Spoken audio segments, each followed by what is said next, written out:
నీ అయ్యా విగ్రహం కోసం దేశం కోసం ప్రాణాలు ఇచ్చిన రాజీవ్ గాంధీ విగ్రహాన్ని తీస్తావా నువ్వు? నీకు అధికారం అనేది కళలో మాట, కళలో కూడా నీకు అధికారం రాదు.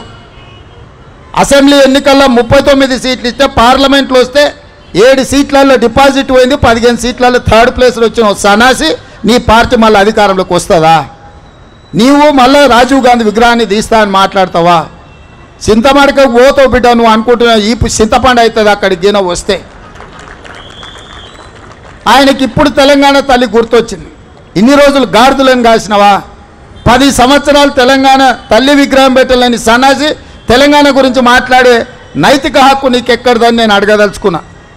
అందుకే పెద్దలు బట్టి విక్రమార్క గారి అనుమతితోని డిసెంబర్ 9, 2024 నాడు సచివాలయం లోపలనే తెలంగాణ తల్లి విగ్రహం పెట్టే బాధ్యత మేము తీసుకుంటాం. డిసెంబర్ 9, 2009 నాడు యూపీఏ చైర్పర్సన్ శ్రీమతి సోనియా గాంధీ గారి నాయకత్వంలో ఈ దేశ ప్రధానమంత్రి మన్మోహన్ సింగ్ గారి క్యాబినెట్ మంత్రివర్గం శ్రీ చిదంబరం గారు తెలంగాణ రాష్ట్ర ఏర్పాటు ప్రకటనను డిసెంబర్ 9 నాడు ప్రకటించారు. ఇదే కాకుండా మన నాయకురాలు శ్రీమతి సోనియా గాంధీ గారి జన్మదినం కూడా డిసెంబర్ 9. ఖచ్చితంగా తెలంగాణ తల్లి విగ్రహం సచివాలయం బయట కాదు, సచివాలయం లోపల తెలంగాణ తల్లి విగ్రహాన్ని ప్రతిష్ఠించే బాధ్యత నేను మా మిత్రుడు బట్టి విక్రమార్క గారు తీసుకుంటాం.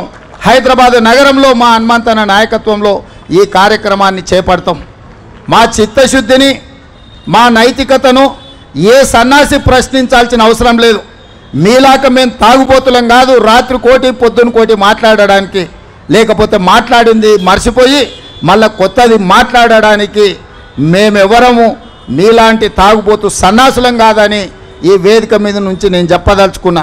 నువ్వు ఎప్పుడొస్తావు రాజీవ్ గాంధీ విగ్రహాన్ని తీయడానికి? తారీఖు చెప్పు, మా జగ్గాన్నకి చెప్తా, మా జగ్గాన్న వచ్చి అక్కడ ఉంటాడు. అప్పుడు తెలుస్తుంది బిడ్డ నీకు రాజీవ్ గాంధీ విగ్రహాన్ని ముట్టుకుంటే ఏమవుతుందో, అప్పుడు కానీ నీకు అర్థం కాదు. అందుకే ఈరోజు ఈ దేశ యువతకు స్ఫూర్తి ప్రదాత శ్రీ రాజీవ్ గాంధీ గారు వారి జయంతి సందర్భంగా మా హనుమంతన్న కొంతమంది క్రీడాకారులకు సన్మానం చేసిండ్రు, ఆర్థిక సహాయాన్ని వారికి తోసిన విధంగా చేసిండ్రు.